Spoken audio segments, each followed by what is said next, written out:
Good afternoon. MSPs are expected to vote for a ban on smacking children.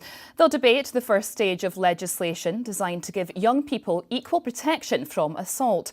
Opponents claim it could criminalise parents for disciplining their children. But campaigners outside the Scottish Parliament say it's about protecting them. This isn't about parents' rights versus children's rights. This is about making sure that children have equal protection. It's about bringing children's rights in line with international standards and about making sure that parents are supported. There's absolutely no competition between children's and parents' rights. The ambulance service is in a critical condition, with staff at breaking point, according to a new report. Research by Unison found staff are overworked and highly stressed, with many thinking of leaving their jobs. The Scottish Ambulance Service says it plans to train 1,000 new paramedics up to 2021. Labour's Neil Findlay is to step down as an MSP. The party's spokesperson for Constitutional Affairs says he'll leave the front bench at Holyrood immediately and will not run in the 2021 Scottish Parliament election. He says the party must stop what he calls the toxic culture of leaks. Football and Scotland's women's team will take on Jamaica at Hampden Park tonight. The friendly is the last game before the national team travel to France for the World Cup. Ahead of the match, retrospective caps will be handed to the players who competed in Scotland's first international women's game in 1972.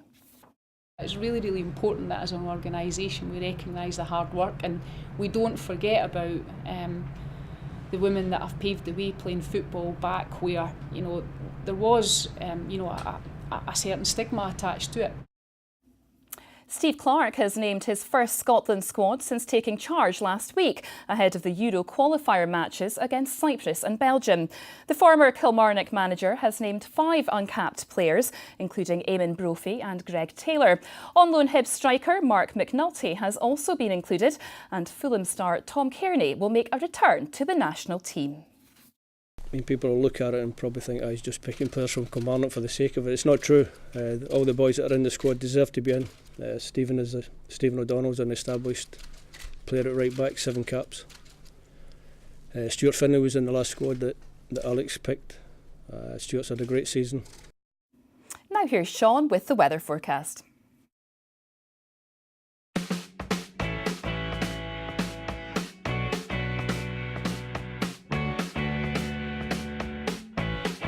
Bringing you sunshine. TUI sponsors STV Weather. Good afternoon. It's a day of sunshine and scattered showers, some of those showers on the heavy side as well. Now, it'll be one of those days when the temperature's about 14-15 degrees, a degree or so below average for the time of year, but when those heavy showers come along, those temperatures drop down to about 8 or 9 degrees. Fewest showers in the west, most frequent in the east, but most of those showers easing away into the North Sea tonight, and then for many of us tonight, it's dry, clear, cold and a little bit frosty in some spots, those temperatures in parts of the Highlands dipping down to around freezing. Then tomorrow, some heavy showers across northern parts, clouding over in the south with some outbreaks of rain. I'll see you later. Bringing you sunshine. TUI sponsors STV Weather. That's all for now. Sharon Donaldson will be here later with the STV News at 6. Have a good afternoon.